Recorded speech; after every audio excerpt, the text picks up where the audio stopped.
क्या दुनिया के सबसे ताकतवर लोग एक गहरे और काले सच को छुपा रहे थे? जेफरी एप्स्टीन, यह नाम आपने सुना होगा, लेकिन अब दिसंबर 2025 में कहानी में एक नया मोड़ आया है। यूएस डिपार्टमेंट ऑफ जस्टिस ने हाल ही में हजारों नए डॉक्यूमेंट्स और फोटोज रिलीज किए हैं। इन्हें एप्स्टीन फाइल कहा जा रहा है। इन फाइल्स में अमेरिका के पूर्व राष्ट्रपति से लेकर ब्रिटेन के रॉयल फैमिली तक के नाम शामिल है। लेकिन सबसे चौंकाने वाली बात यह है कि रिलीज होने के कुछ घंटे बाद ही कुछ स्पेसिफिक फाइल्स वेबसाइट से गायब हो गई। आज की वीडियो में हम जानेंगे कि इन नई फाइल्स में आखिर क्या है, कौन से बड़े नाम सामने आए हैं और क्या यह न्याय की शुरुआत है या सिर्फ एक कवर अप। चलिए शुरू करते हैं। सबसे पहले समझते हैं कि यह फाइल्स अभी क्यों सामने आ रही है। 2024 के अंत में पास हुई एप्स्टीन फाइल्स ट्रांसपेरेंसी एक्ट के तहत अमेरिकी सरकार को एप्स्टीन केस से जुड़े सभी दस्तावेज पब्लिक करने थे। इसी के चलते दिसंबर 2025 में डीओजे ने हजारों पन्नों का डेटा डंप किया। ये डॉक्यूमेंट असल में पुलिस रिपोर्ट्स, गवाहों के बयान, फ्लाइट लॉग्स और एप्स्टीन के घरों से बरामद की गई तस्वीरें हैं। याद रखिए, किसी का नाम लिस्ट में होने का मतलब यह नहीं है कि वो दोषी है, लेकिन यह जरूर साबित करता है कि उन लोगों के संबंध जेफरी एप्स्टीन के साथ कितने गहरे थे। लोगों को उम्मीद थी कि इससे क्लाइंट लिस्ट सामने आएगी, लेकिन जो मिला है वो उससे भी ज्यादा पेचीदा है। इन नई फाइल्स में कुछ बहुत बड़ी हस्तियों की तस्वीरें और जिक्र मिले हैं। इस फाइल्स में पूर्व अमेरिकी राष्ट्रपति बिल क्लिंटन को देखा जा सकता है, जो कि संदिग्ध हालत में एक पूल पार्टी में नजर आ रहे हैं। दूसरा बड़ा नाम ब्रिटिश रॉयल फैमिली के प्रिंस एंड्रयू की कई तस्वीरें सामने आ रही है, जिनमें वो एप्स्टीन के प्राइवेट आइलैंड पर नजर आ रहे हैं। यह उनके लिए मुसीबत बढ़ा सकता है। इनमें सबसे बड़ा नाम डोनाल्ड ट्रंप का आया है। खबरों के मुताबिक एप्स्टीन के घर के ड्रॉर में एक फोटो मिली है, जिनमें ट्रंप और उनकी पत्नी की कई सारी तस्वीरें रखी हुई थी। इनके अलावा माइकल जैक्सन और कई हॉलीवुड स्टारों के नाम भी इन दस्तावेजों में मेंशन किए गए हैं। लेकिन सबसे बड़ा विवाद नाम नहीं है, बल्कि वो फाइल है जो गायब हो गई। मीडिया रिपोर्ट्स के मुताबिक डीओजे की वेबसाइट पर अपलोड होने के कुछ समय बाद करीब 15 से 16 फाइल्स अचानक हटा दी गई। कहा जा रहा है कि इनमें से एक फाइल्स में बहुत ही हाई प्रोफाइल तस्वीरें थी। सवाल यह है कि अगर यह ट्रांसपेरेंट एक्ट था तो फाइल्स डिलीट क्यों गई? क्या यह तकनीकी खराबी थी या किसी को बचाने की कोशिश? इंटरनेट पर इसे लेकर कई थ्योरी चल रही है, लेकिन डीओजे का कहना है कि किसी की पहचान छुपाने के लिए यह किया गया था, ताकि विक्टिम्स की पहचान सुरक्षित रह सके। अंत में यह समझना जरूरी है कि जेफरी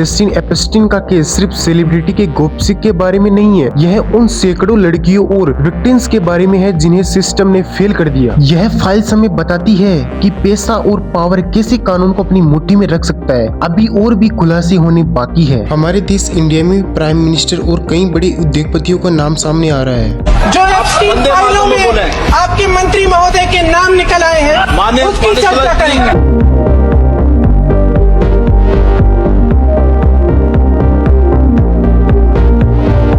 आपका इस पर क्या मानना है? क्या पूरी सच्चाई कभी बाहर आ पाएगी? नीचे कमेंट करके जरूर बताइए। अगर आपको यह वीडियो इंफॉर्मेटिव लगा, लाइक जरूर कीजिएगा, चैनल को सब्सक्राइब करिए ताकि अगले अपडेट से मिस न हो। जय हिंद।